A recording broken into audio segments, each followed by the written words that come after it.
Amanda, my husband's lover, sat in my kitchen wearing my robe and sipping my coffee as if she owned the place. My husband calmly told me I could accept their new chapter, or leave with nothing. I smiled silent. In 48 hours they'd learn the truth. The house, cars and accounts weren't ours. They were mine. My quiet $11 million empire. You can accept our new chapter or leave with nothing, Patrick said, his words measured and corporate, like he was terminating an underperforming employee. Amanda nodded from her perch at my kitchen counter, my robe slipping off one shoulder as she reached for her coffee, my coffee from my machine in my mug. The morning light caught her diamond earrings, probably gifts from my husband, bought with bonuses he thought made him rich. I smiled, genuinely smiled, because nothing was exactly what they'd both have in 48 hours when they discovered the truth about who really owned everything in this house. But I'm getting ahead of myself. To understand why that smile was so genuine, you need to know about the life I'd been building while Patrick was busy being important. Before we continue, if you've ever been underestimated while quietly building your empire, please consider subscribing. It's free and helps us reach more women who need these stories of triumph. Every morning for 6 years, my alarm vibrated silently at 5 a.m. under my pillow. Patrick never knew. He'd sleep through earthquakes if they happened before his 7:30 alarm. While he dreamed whatever investment bankers dream about, probably spreadsheets and expensive whiskey, I'd slip into the spare bedroom he called my craft corner. My craft corner. That's what he told his colleagues when they asked about the packages that arrived daily at our house. Allison's got a little online thing, he'd say, making air quotes around thing, like it was something cute but ultimately meaningless. Keeps her busy while I'm at work. That Tuesday morning, before my world tilted on its axis, I'd open my laptop to see overnight orders totaling $47,000. My sustainable fashion line had exploded in Asia. My Vietnamese manufacturer was emailing about expanding capacity. My remote team of 12, spread across 6 countries, had launched our new collection while America slept. All of this managed from a room Patrick had never properly entered, too dismissive to be curious about what his wife did all day. The country club lunches were exercises in restraint. Every Thursday I'd sit with the investment wives, that's what we were, branded by our husbands' careers, and listen to them compete through proxy achievements. Richard just made senior partner, Margaret Whitfield announced last week, fingering a new tennis bracelet that probably cost more than most people's cars. How wonderful, I'd murmured into my overpriced soup, calculating that my morning's revenue exceeded Richard's entire monthly salary. These women measured worth in their husbands' bonuses and their kitchen renovations. They'd never understand the intoxicating power of building something from nothing, watching $100 days become $1,000 days, then $10,000 days. Patrick must be doing well, Margaret would probe, because everything was intelligence gathering at these lunches. That's a new bag. He treats me well, I'd say, not mentioning I'd bought the bag with money from business accounts Patrick didn't know existed. The $200 he transferred weekly as my allowance wouldn't cover the tax on that bag. The affair signs started 3 months ago. New cologne, Tom Ford, $400 a bottle. The man who complained when I bought organic groceries suddenly smelled like a luxury department store. Designer gym clothes replaced his decade-old college t-shirts. His phone, once carelessly left anywhere, became permanently attached to his hand. Then came Amanda's texts. Form corrections at 11 p.m. Saturday, emergency sessions when I was visiting my mother. Her name appearing in his phone with increasing frequency, like a slowly spreading stain. I screenshot everything. Not because I planned to confront him. Confrontation would have been admitting defeat. I documented because information is power, and I'd learned long ago that power kept in reserve is power doubled. The Seattle trip should have been a celebration. 5 days of negotiations, endless meetings in glass towers, PowerPoints that made my eyes blur. But when that Nordstrom buyer signed the contract, $3.2 million for exclusive distribution rights, I felt my life divide into before and after. Patrick had texted twice during those 5 days. Once, "Where's the good coffee?" Like I was customer service for his morning routine. Second, "Amanda's organizing the home gym. You'll love it." Not the Pilates instructor or the trainer. Just Amanda, casual and familiar, already inserted into our domestic space like she belonged there. I'd stood in my Seattle hotel room, holding a contract worth more than Patrick would make in a decade, reading about Amanda organizing my home gym. The irony was so sharp it could have drawn blood. He was letting his mistress rearrange our house while his wife was closing deals that would shame his year-end bonus. The flight home had been strange. First class, paid with my corporate card, not the family credit card Patrick monitored, but the black Amex connected to my business accounts. I'd reviewed contracts on my laptop while other passengers slept. Approved marketing campaigns. Sent wire transfers to suppliers. Ran an empire from 30,000 feet while my husband texted his Pilates instructor about our home gym. My phone showed 5:17 a.m. when we started our descent. In 12 hours I'd walk into my kitchen to find Amanda wearing my anniversary robe. But right then, suspended between sky and ground, I was just another tired businesswoman heading home to a husband who didn't deserve her. Patrick's snoring had been the soundtrack to my success. Some mornings I'd pause in the doorway of our bedroom, laptop in hand, watching him sprawl across our California king bed. His mouth open, designer pajamas twisted, completely oblivious to the woman he'd married. The temptation to wake him with truth was sometimes overwhelming. "Honey," I'd imagine saying, "while you were dreaming about quarterly reports, I made your monthly salary before breakfast." But I never did. Because Patrick needed his illusions. Needed to be the provider, the success story the one colleagues envied. My silence was a gift I gave him, though he'd never know it. A gift that would expire in exactly 48 hours, sitting in my kitchen while Amanda wore my robe and drank my coffee, planning a future in a house built with money they didn't know existed.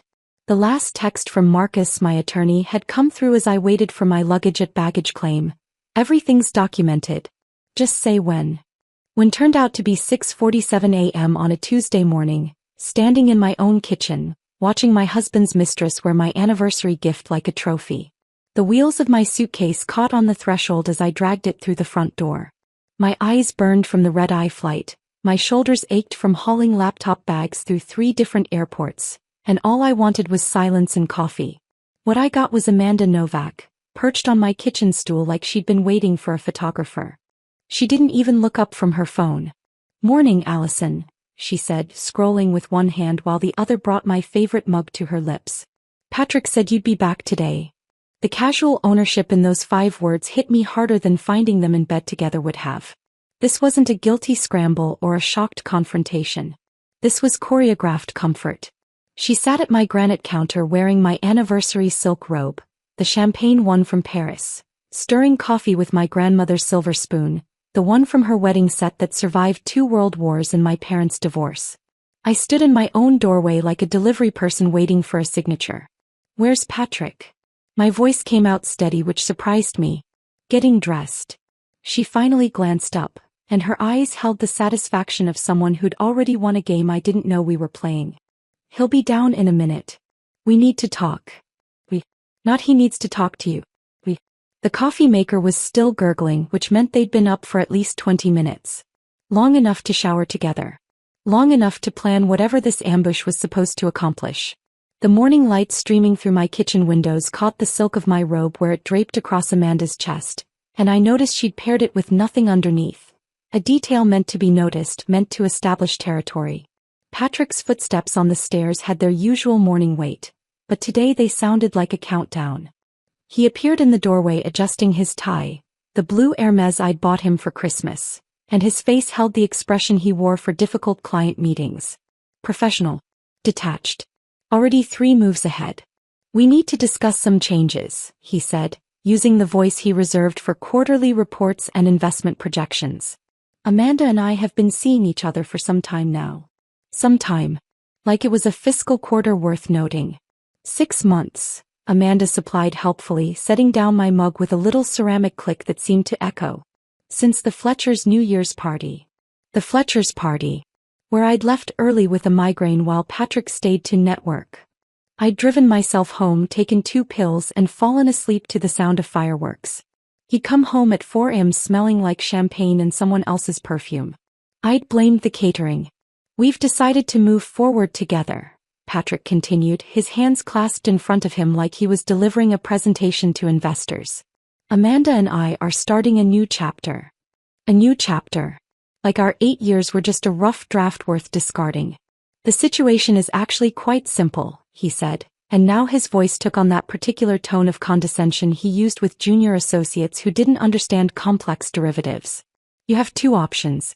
You can accept this arrangement. Amanda will be living here, we'll all coexist like civilized adults. Or you can leave. Leave, I repeated, tasting the word. With your things, of course, Amanda added generously, as if she was the lady of the house offering me a severance package. We're not unreasonable. Patrick nodded, pleased with her magnanimity. Exactly. We want to handle this maturely. No drama, no lengthy legal battles. Just a clean transition. And if I choose to leave? I asked, genuinely curious about their math. Then you leave with what you brought into the marriage, Patrick said simply. Your personal belongings, your clothes, your jewelry. The house and major assets would naturally remain here. Naturally. Because in Patrick's mind, his name on the mortgage meant ownership. Never mind that every payment came from accounts he'd never examined. Never mind that his major assets were purchased with money from a business he dismissed as a hobby. I'll need time to make arrangements, I said, walking to the coffee maker with measured steps. My hand stayed steady as I poured coffee into a mug. Not my favorite, Amanda had claimed that, and I added cream with the practiced calm of someone who wasn't watching their life get reorganized by committee. Of course, Patrick said, relief visible in the loosening of his shoulders. He'd expected tears probably. Shouting. The kind of emotional collapse that would justify their narrative of starting fresh. Take the time you need.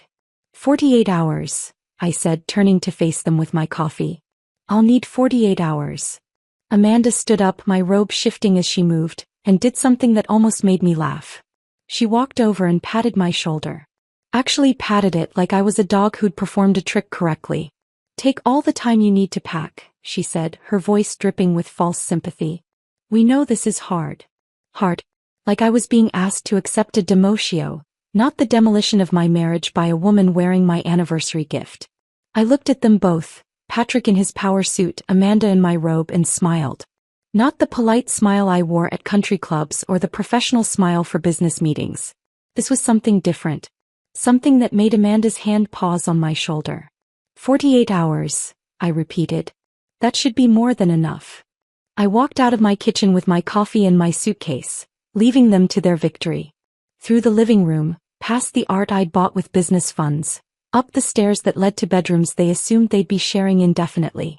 I could hear them behind me already discussing changes. Amanda's voice carried up the stairs, something about paint colors and new furniture arrangements. Let them plan. Let them measure and dream and redesign. They had 48 hours to enjoy the house they didn't own, to plan a future with money that wasn't theirs, to celebrate a victory they hadn't actually won. I closed the bedroom door, the guest bedroom. I couldn't face the master suite that smelled like Tom Ford and betrayal, and pulled out my phone. The screen showed 7:23 a.m. Marcus Lawson would be at his desk already. He'd been preparing for this call for 10 months, ever since I'd first noticed Patrick's late nights aligning with Amanda's Instagram posts from restaurants he claimed were client dinners. I stood at the window overlooking our backyard. My backyard, technically owned by Evergreen Holdings LC, and watched Patrick's car pull out of the driveway. Off to the office to brag to his colleagues about his upgraded relationship status, probably. Amanda's white Mercedes stayed in the visitor spot where she'd been parking it with increasing frequency. The phone rang once before Marcus picked up. It's happening? His voice was alert, ready. Yes. Timeline. 48 hours. They want me gone by Thursday morning. Perfect. I'll have everything ready. They won't know what hit them. Through the window I could see Amanda in the kitchen holding paint swatches up against my walls. She moved through my space with the confidence of someone who'd already changed the locks in her mind. My robe caught the morning light as she reached up, and I noticed she was wearing my wedding ring on a chain around her neck. Not her own jewelry. The one I'd left on the bathroom counter last night before my trip. 10 months of preparation activated with 2 words. 10 months of documenting, planning, structuring. 10 months of watching Patrick fall in love with someone else while I quietly ensured that when he pushed me off the cliff, I'd be the only one with a parachute. Marcus, I said, still watching Amanda redecorate my kitchen in her mind, make sure Diana knows to start the extraction tonight. Already texted her. She's assembling the team. 48 hours.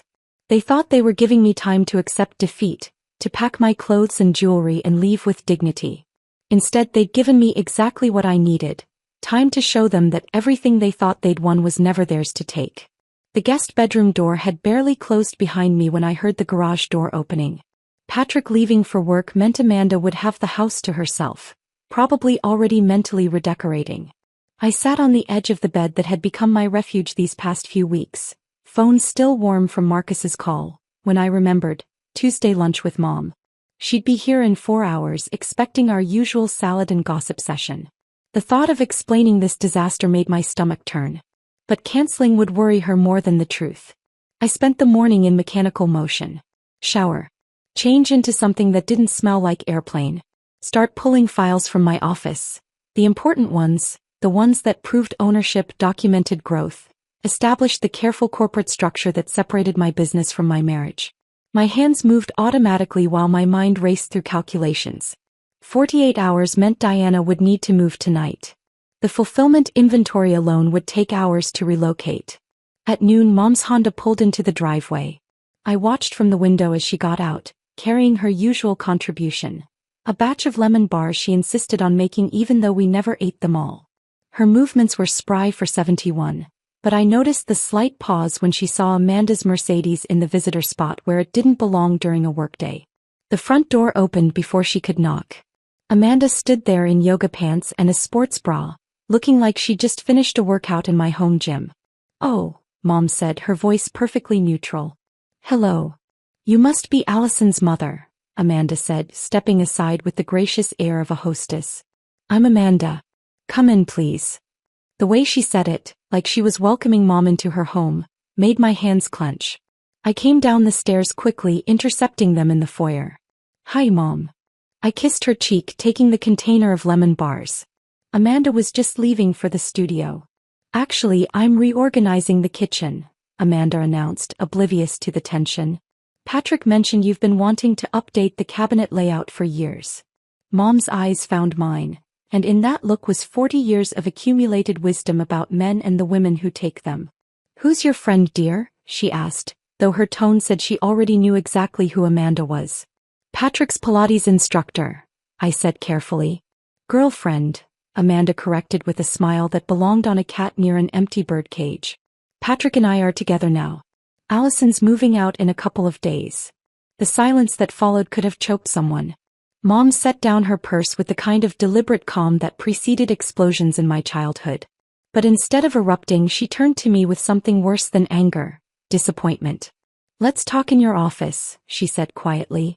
We climbed the stairs while Amanda returned to destroying my kitchen organization system. Mom closed the office door and sat in the chair where Patrick never sat, in the room he never entered, surrounded by the evidence of success he never acknowledged. "How long?" she asked. 6 months, apparently. Since New Year's. She nodded slowly, processing. "And Patrick gave me 48 hours to accept it or leave with nothing." "Nothing." She repeated the word like she was tasting something bitter. "Just like your father told me. Leave with nothing or stay and pretend." Her hands twisted in her lap. I stayed. 30 years of staying silent while he paraded them through our life. Secretary, tennis instructor, the woman from his book club. I smiled through it all because I had no money of my own, no career to fall back on, nothing but the promise that he'd provide.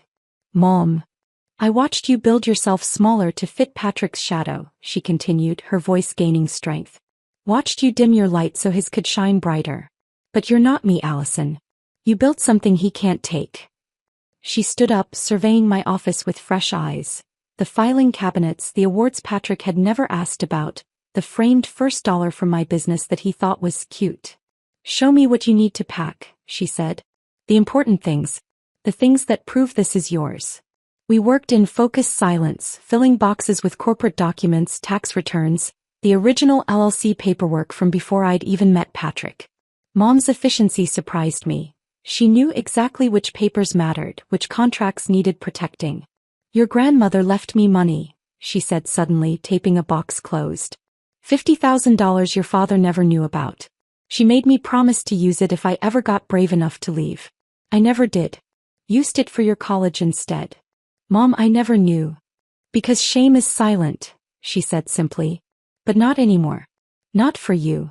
By 3 p.m., we'd packed 12 boxes of crucial documents. Mom helped me load them into her Honda. Patrick would never check her car. As we carried the last box, my phone rang.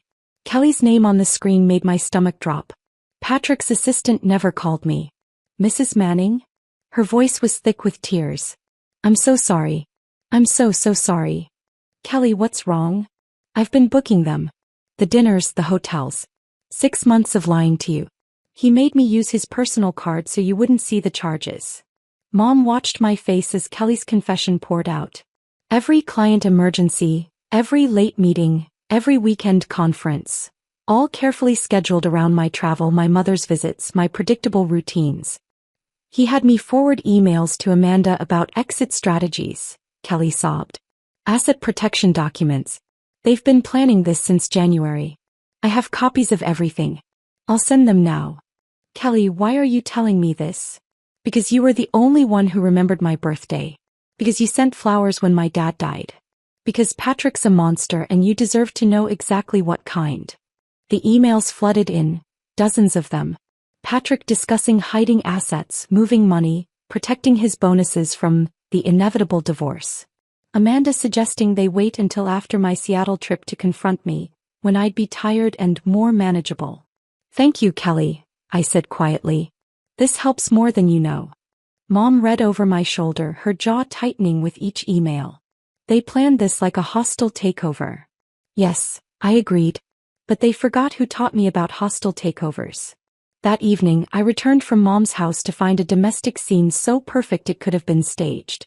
Patrick and Amanda cooking together, music playing, wine breathing on the counter.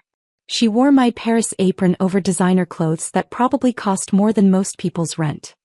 He stirred something in my copper pots while she fed him tastes from a wooden spoon. We saved you a plate, Patrick said magnanimously, like he was doing me a favor in my own home. The risotto was perfect, I had to admit. Creamy, properly seasoned with just the right amount of wine. Amanda preened as I complimented her technique. I trained with a chef in Milan, she said, because of course she had. My phone buzzed against my leg. Diana confirming tonight's extraction. Marcus confirming tomorrow's documentation. Mom confirming the boxes were safe in her garage. I smiled and took another bite. This is delicious, I said truthfully. Every grain of rice tasted like vindication. Every sip of wine, from our anniversary collection I noticed, went down like liquid justice. They sat across from me planning their future, discussing paint colors and furniture arrangements, while my phone silently assembled their destruction. Patrick would sleep deeply tonight, satisfied with his victory. Amanda would dream in my bed, in my sheets, wearing my life like a costume. And at midnight, Diana would arrive with her team to begin the careful extraction of everything that mattered.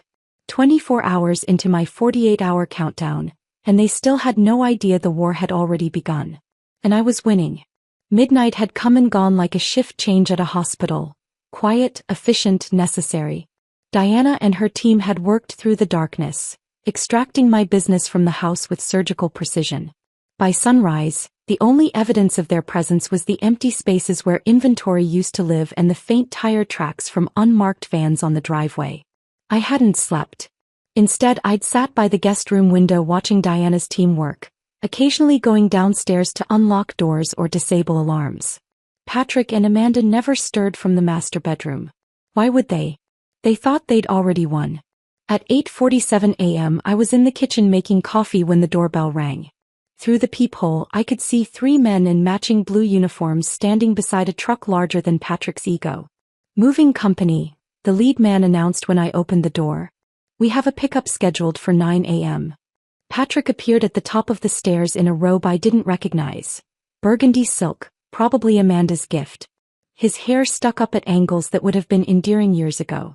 Now it just made him look like what he was. A middle-aged man caught off guard. What's going on? His voice had that forced calm he used when trades went bad at work. Business equipment removal, I said, signing the paperwork on the mover's clipboard. Everything in the garage and pool house needs to go to the new facility. He descended the stairs slowly, his bare feet silent on the hardwood. What business equipment? The movers were already heading to the garage with dollies and blankets. I followed them, Patrick trailing behind me like a confused tourist. When the garage door rolled up, his sharp intake of breath was audible even over the morning birds. "That's a heat press," he said, pointing at the industrial machine the movers were carefully wrapping. "That cost $32,000, I finished. Plus shipping from Germany. The embroidery machine beside it was $40,000. The digital textile printer? $60,000. His face cycled through expressions like a slot machine trying to find the winning combination. Confusion, anger, then something new, the first genuine flicker of fear. "This seems excessive for personal items," he stammered, watching them load equipment he'd walked past every day without seeing. "Oh, these aren't personal. I checked items off the inventory list as movers wrapped them. This is all business equipment. Company property. Every serial number documented, every purchase traced to corporate accounts." "You're being petty," he said, but his voice lacked conviction. "I'm being precise. There's a difference." Amanda appeared in the doorway wearing running clothes that probably cost more than most people's car payments. Her ponytail swung as she surveyed the scene, confidence radiating until she saw the scale of the operation. 4 pages of inventory. 3 trucks. A dozen movers. "What is all this?" she asked Patrick like he had answers for anything beyond portfolio management. "Her hobby equipment," Patrick said, but even he heard how hollow it sounded watching professional movers handle machinery worth more than his annual bonus. At noon, a white Lexus pulled into the driveway, followed by a Honda with a baby on board sticker. Amanda's mother emerged from the Lexus carrying champagne, while her sister climbed out of the Honda with moving boxes. They'd come to celebrate Amanda's upgrade, to help her settle into her new life. They stopped mid-stride when they saw me directing movers who were now loading industrial printers and photography equipment worth more than both their cars combined. "Mandy." Her mother's voice pitched high with confusion. "Why is she taking the whole garage?" Amanda's cheeks flushed. "It's just her hobby stuff, Mom." Patrick said it wasn't worth anything. Her sister, clearly the smarter one, watched a mover carefully wrap a piece of equipment with a visible price tag. "That hobby stuff has a $50,000 sticker, Mandy." "It's probably fake," Amanda said quickly. "You know how people exaggerate online." Mrs. Chin chose that moment to emerge from her garden, pruning shears in hand and decades of neighborhood gossip ready to deploy. She'd lived next door for 15 years and had opinions about everything from my roses to Patrick's parking. "Finally getting rid of that useless man?" she called out, loud enough for the movers to pause. Patrick stood frozen in the doorway as she approached, her small frame carrying the authority of someone who'd raised 4 kids and feared nothing. "Mrs. Chin," I started, but she waved me off. "Saw that girl sneaking in for months," she announced, pointing her pruning shears at Amanda like an accusation. "Using your spare key while you traveled. Sometimes stayed overnight when your car wasn't here." Patrick's face drained of color. Amanda's mother slowly turned to look at her daughter. "Even took pictures once," Mrs. Chin continued, pulling a USB drive from her garden apron. "That night in March when she showed up at 2 a.m. in that white dress. Very memorable." She pressed the drive into my hand, patted it twice, then looked directly at Patrick.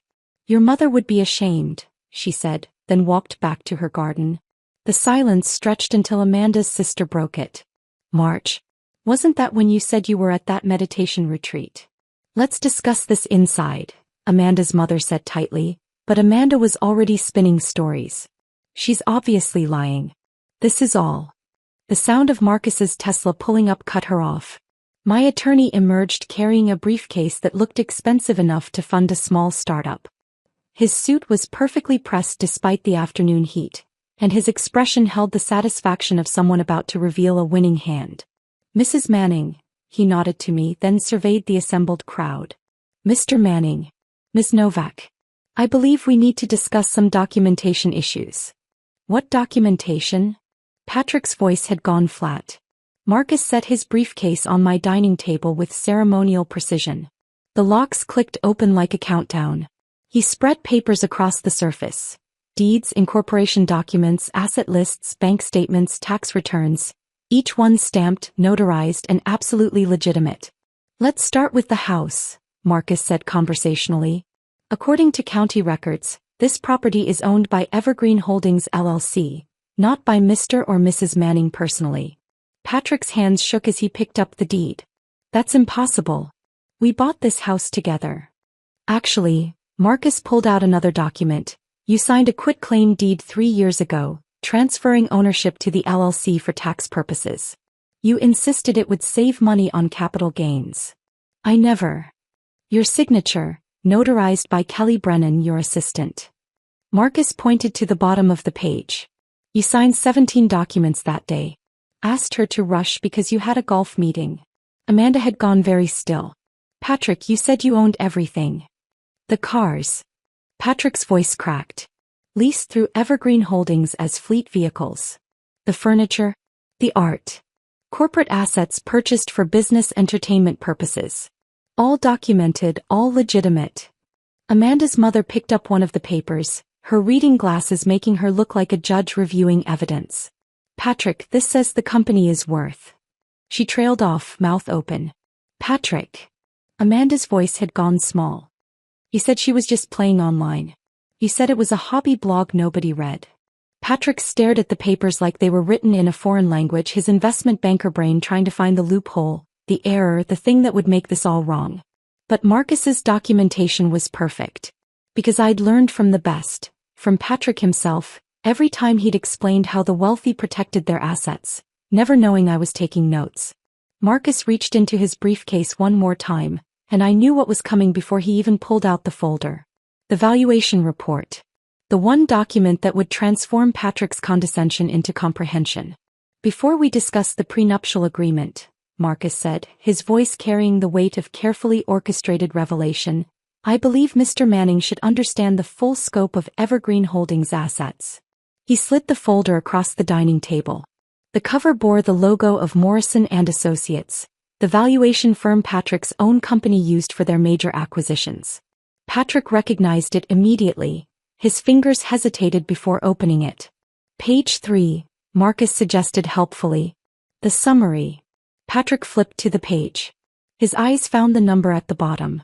Then moved back to the top of the page. Then to the number again. His mouth opened, closed, opened again. $11 million? The words came out strangled. Amanda's mother gasped. Amanda herself grabbed the report, her perfectly manicured nails digging into the paper as she read. This is impossible, Patrick whispered. His investment banker brain was short-circuiting, trying to reconcile the number with his version of reality. You never told me. You never asked, I said simply. Too busy laughing at my housewife hobby to notice I was out-earning you by millions. But you said it was a blog. A lifestyle blog about organic living or whatever. It started as a blog. 6 years ago. Then came affiliate partnerships. Private label products. The subscription box service. The fashion line.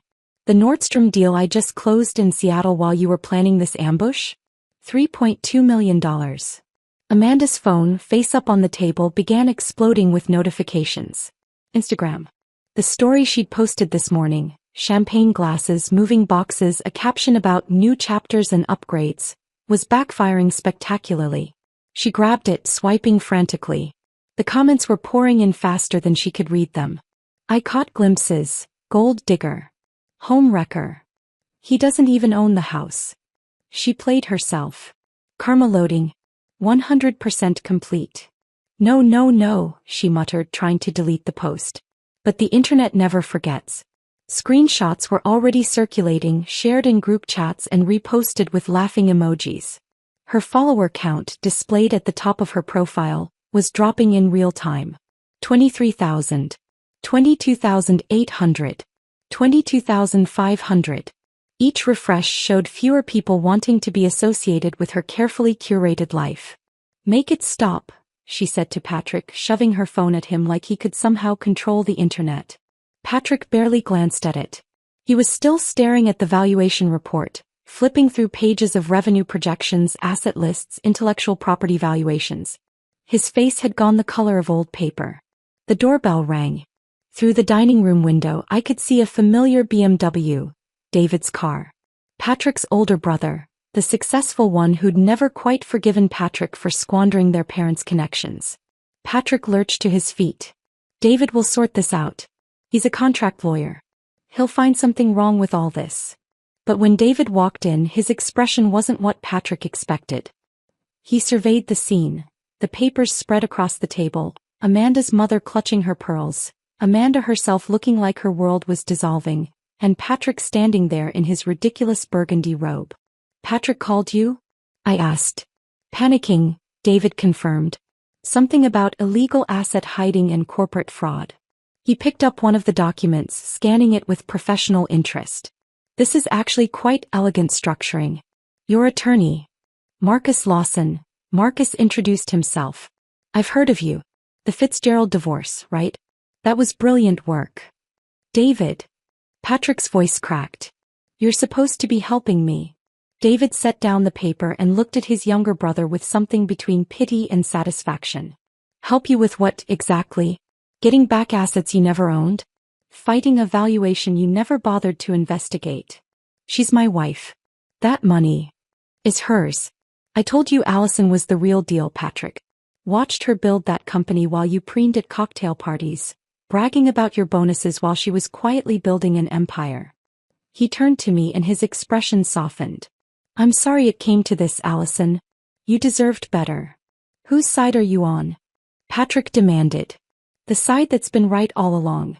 You had a woman worth millions and you threw her away for..."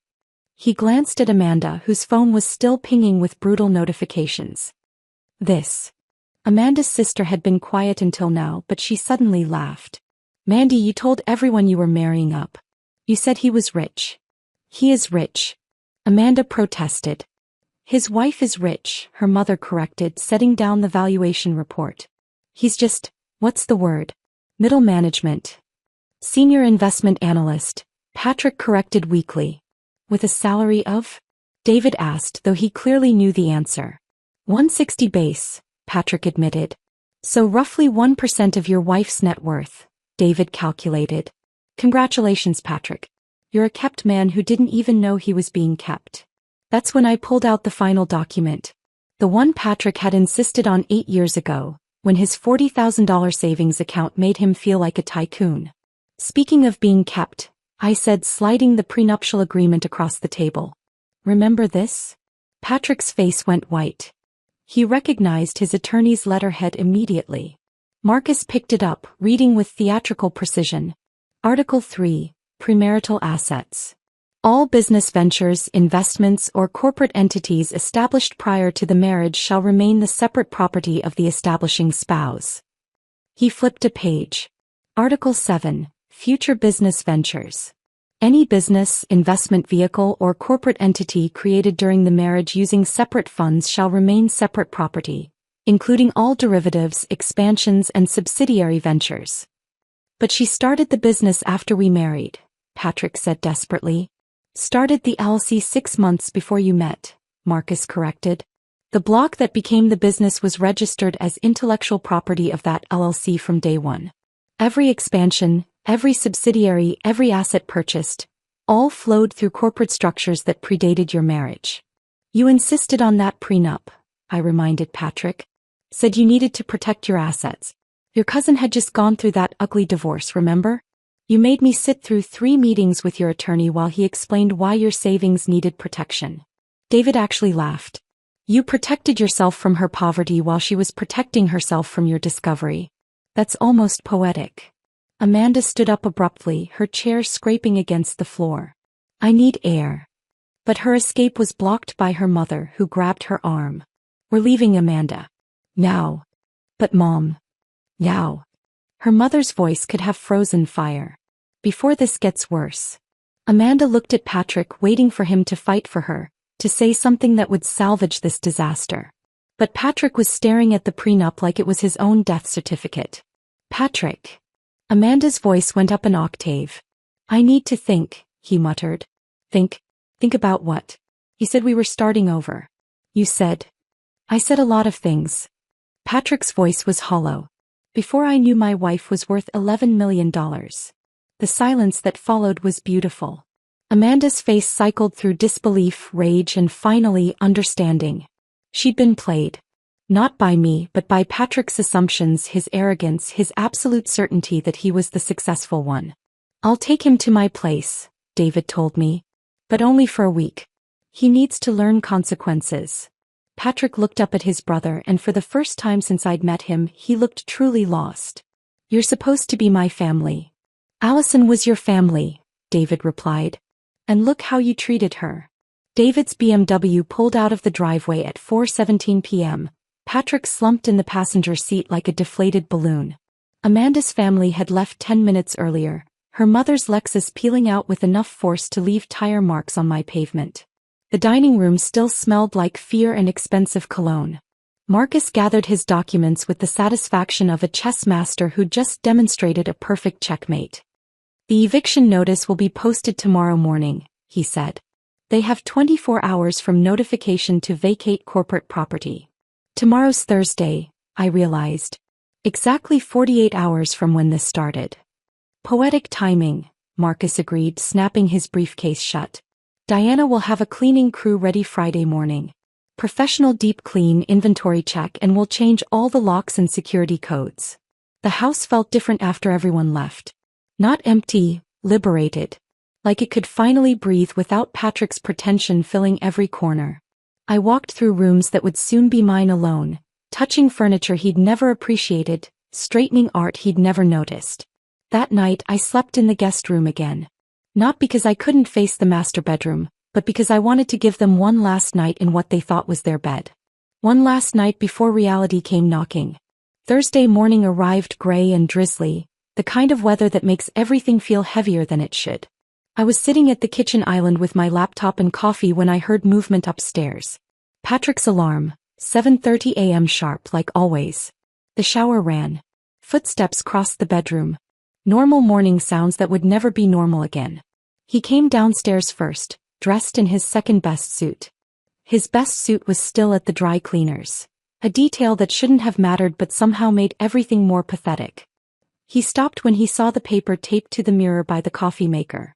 Notice to vacate corporate property, he read aloud. Residents must remove all personal belongings within 24 hours of posting. His hand shook slightly as he pulled it down. You're really doing this. The company is doing this, I corrected. I'm just the CEO.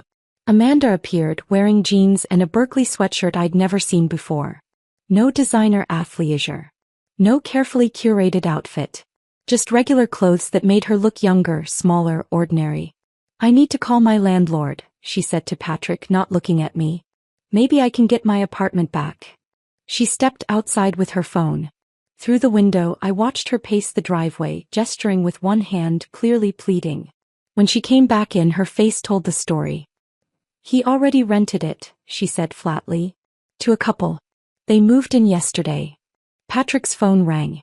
The ringtone he used for his office. Wagner's Ride of the Valkyries, because of course it was.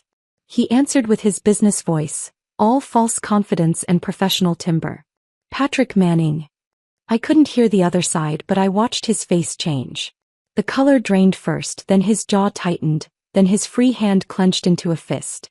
That's not, I can explain. More silence. Mr. Harrison, please. The call ended. Patrick stood there holding his phone like it might ring again, might take it all back. They know, he said finally. Someone sent them everything. The emails with Amanda from my work computer. The false client meetings. The hours I billed while I was. He stopped looking at me. That was you. That was Kelly, I said. Your assistant.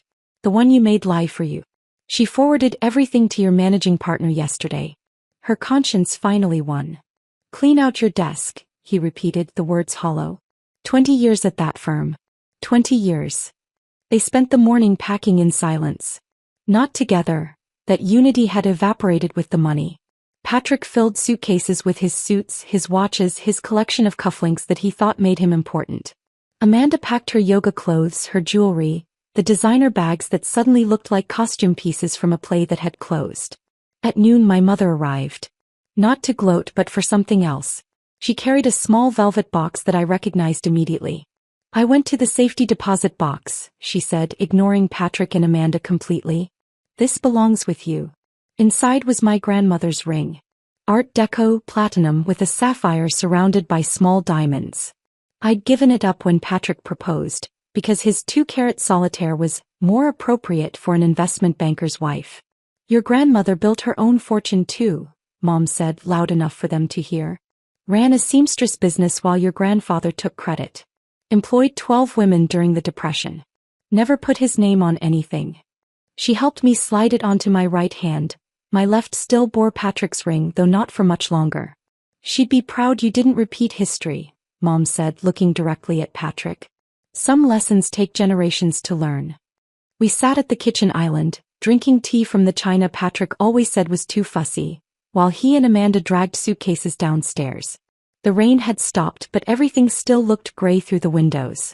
One last thing, I said as they stood by the door with their belongings. Dinner. Tonight. Before you go. Amanda looked at Patrick. Patrick looked at the floor. Why? He asked. Closure, I said simply. They came back at 6. I'd set the dining room table, not with the good plates but with paper ones from the garage. The wine glasses were plastic. The napkins were from a takeout restaurant. I served them pasta from a box, sauce from a jar, bagged salad and store-bought breadsticks. The kind of meal you'd make when you didn't care, when you were just going through the motions. This is what you actually contributed to this household, I said, setting down their plates. Nothing of substance. Nothing of value. Just temporary convenience, easily replaced. Amanda pushed pasta around her plate, tears running down her cheeks. Patrick couldn't meet my eyes, just stared at the cheap food like it was a mirror showing him exactly what he was worth. I loved you, he said quietly. Once. You loved the idea of me, I corrected. The supporting role in your success story. When I became the lead, you couldn't handle it. They left at 7:30, walking to Patrick's car in silence. No dramatic exit. No final accusations. Just two people who'd gambled everything on an assumption and lost. The house was mine again. Only mine. I stood in my kitchen, my hand touching the copper pots Amanda had cooked with, the granite counter where she'd sat in my robe, the coffee maker that had started it all. 48 hours. That's all it had taken to dismantle their plans and reclaim my life. The prenup protected me, the business structure enriched me, but the patience, the quiet, careful patience of building something while they planned my disposal, that's what saved me. The doorbell at 8 a.m. Friday morning wasn't unexpected. Diana's cleaning crew had arrived exactly on schedule, and I watched from my bedroom window as they unloaded industrial vacuums and supplies. The house was mine again, legally and completely, but it still felt like a stage where someone else's drama had played out. My phone buzzed. Marcus. Documents were delivered to David's house an hour ago, he said. Patrick should be reading them now. The divorce filing. 200 pages of meticulously documented reality. Every asset catalogued, every ownership claim verified, every possible argument preemptively addressed. Marcus had built it like a fortress. Impenetrable and absolute. David called me 20 minutes later. He's just sitting here staring at page 47, David said. The asset division summary. Page 47. Where it spelled out exactly what Patrick would receive. His personal savings of $38,000, his 401k worth about $90,000, his grandfather's watch collection and his wardrobe. Against what I kept, everything else. His attorney just left, David continued. Told him to take the offer. Said you're being more generous than any court would be. You're not asking for spousal support despite the income disparity. I don't want his money, I said. I want him gone. The attorney used different words. Something about no leverage, no assets and no case.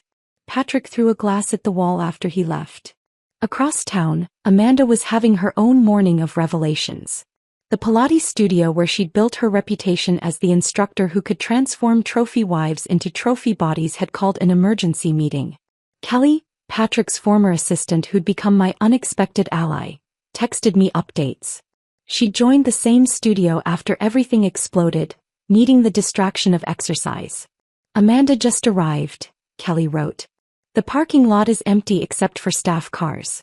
Not good for a Friday morning. 20 minutes later. She's out. Crying. Box of stuff from her locker. Then, manager just posted on studio Instagram. Statement about maintaining professional standards and protecting our community values. Comments are brutal. Amanda had built her entire identity on being aspirational. The young, beautiful instructor who'd captured a successful banker. Her Instagram had been a masterclass in soft-focus morning routines and post-workout selfies with inspirational quotes about leveling up and knowing your worth. Now those same posts were being screenshot and mocked across local Facebook groups. Homewrecker Pilates Princess was trending in our suburban social media ecosystem. The wives she'd trained, who'd trusted her with their insecurities while she was secretly meeting their friend's husband, had turned into an army of digital destroyers.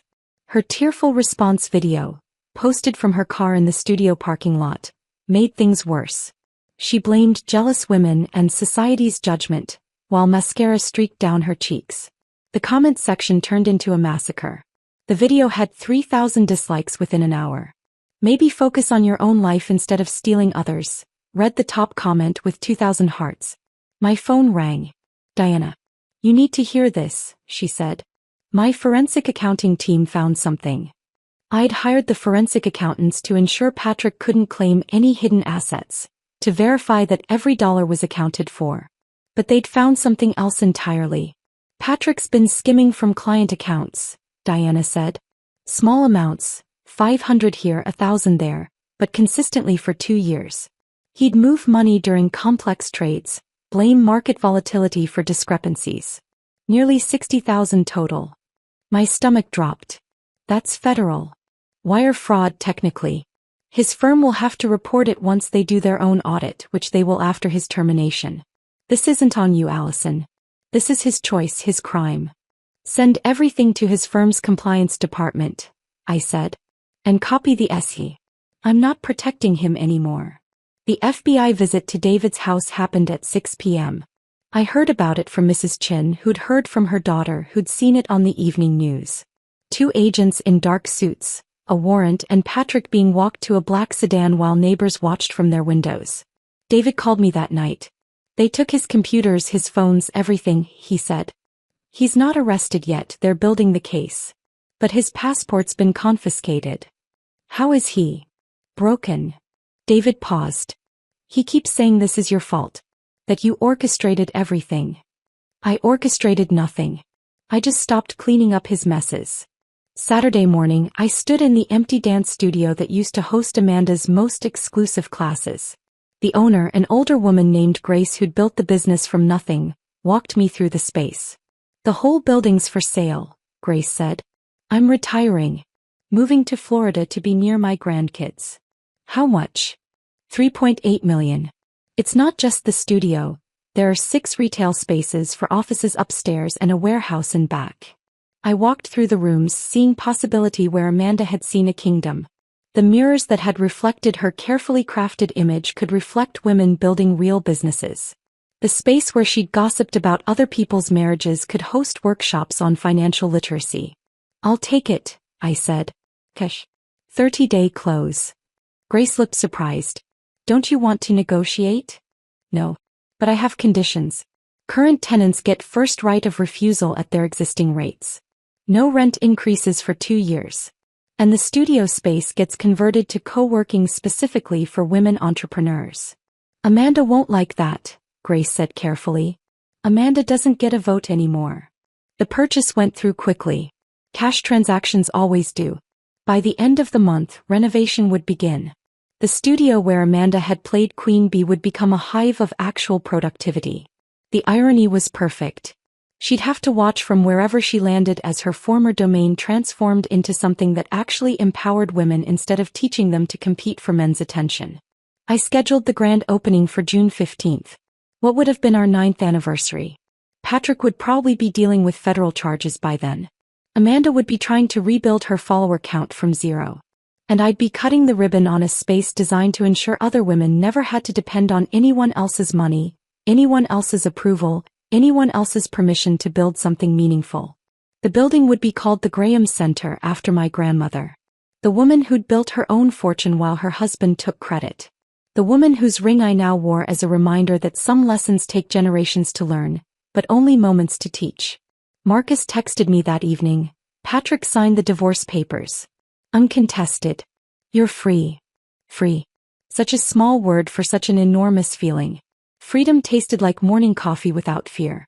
No footsteps on the stairs to announce his mood. No careful calculations about which topics to avoid. Just silence that belonged to me in a house that was finally, legally, completely mine. 6 months had passed since Patrick signed those papers. 6 months since Amanda posted her last tearful video. 6 months of rebuilding what I'd never actually lost, just hidden. The envelope arrived on a Tuesday, the prison's return address stark against the cream paper. Federal Correctional Institution, minimum security. Patrick's handwriting on my name, still bold despite everything. I opened it at my kitchen island, the same spot where everything had started. Allison, he wrote. They give us time to think here. Too much time probably. I understand now. I was so busy being impressive I never noticed you were building something impressive. I was the supporting character in your story, but I insisted on being the lead. That must have been exhausting for you. The letter went on, 2 pages of reflection that sounded like therapy speak mixed with genuine recognition. 18 months for embezzlement. His firm had pressed charges after the FBI investigation revealed the scope of his theft. $60,000 over 2 years, hidden in market volatility, stolen from people who'd trusted him. I didn't respond. But I didn't throw it away either. It went into the drawer with our wedding photos, the marriage certificate, the prenup that had saved me. Evidence of a life I'd outgrown rather than lost. A museum of who I used to be. 3 weeks later, Amanda stood in the lobby of my new headquarters. The Graham Center had been open for 4 months, bustling with women building businesses, sharing resources, creating networks Patrick would have called cute. She looked different. The designer athleisure was gone, replaced with regular jeans and a plain sweater. Her Instagram-perfect makeup had given way to something simpler. She looked younger, or maybe just more honest. I'm not here to apologize again, she said when security called up to my office. Can I have 5 minutes? I met her in the lobby, not my office. Some boundaries need to stay firm. I want to learn, she said without preamble. Not from you, I know that bridge is ash. But somewhere. How do I start over? How do I build something real instead of just performing it? The old me would have sent her away. The bitter me would have enjoyed her struggle. But the woman I'd become, the one wearing my grandmother's ring and running an $11 million company, had learned that success wasn't a zero-sum game. I pulled out a business card from my wallet. Women's Entrepreneurship Foundation in Portland. They run a program for women starting over. Housing assistance, business training, mentorship. The director is tough but fair. Amanda took the card with both hands like it was precious. Why? Because earned success lasts longer than stolen comfort, I said. You want to build something? Start with foundation, not decoration. She nodded, tucked the card into her pocket. I'm working at a juice bar now. Minimum wage. My mom won't speak to me. The internet destroyed me. She paused. I destroyed me. No, I corrected. You participated in destroying me. The internet just returned the favor. The difference is I had something real to fall back on. Build that first. She left without dramatics, without tears. Just a quiet thank you, and footsteps fading toward whatever came next for her. Thanksgiving arrived with unusual warmth for November. My dining table, the one where Marcus had spread out proof of Patrick's ignorance, now hosted 12 women who'd helped me reclaim my life. My mother sat at my right, wearing a new dress she'd bought with money from selling her wedding ring. 50 years of wearing, reminder of compromise, she'd said. Time for something that fits who I am now. Diana sat across from her, laptop closed for once, laughing at Kelly's story about her first week as my operations manager. Kelly had transformed from Patrick's miserable assistant into someone who ran meetings with confidence, who caught errors before they became problems, who'd found her voice in the space Patrick had tried to silence. Mrs. Chin had brought her famous dumplings, refusing to share the recipe but teaching the scholarship recipients her folding technique.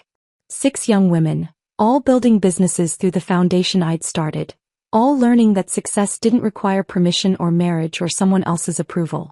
To building instead of breaking, Diana raised her champagne glass.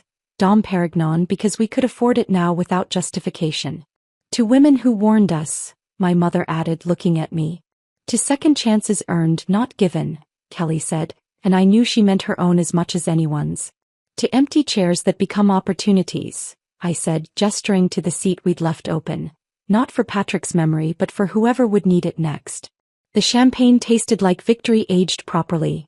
Not the sharp triumph of revenge but the smooth satisfaction of success built on solid ground.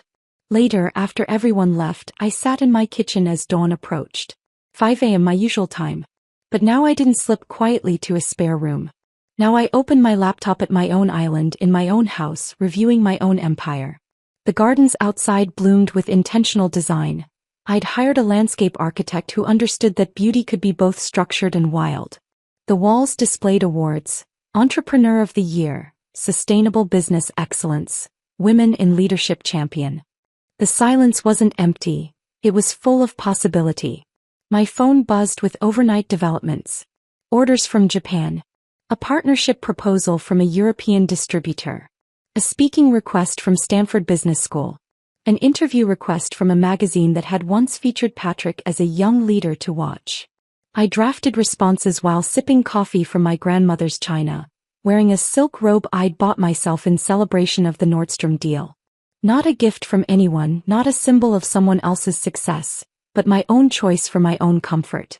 The sunrise painted my kitchen golden, the same light that had illuminated Amanda's betrayal, now warming my solitary morning. But solitary didn't mean lonely. It meant complete.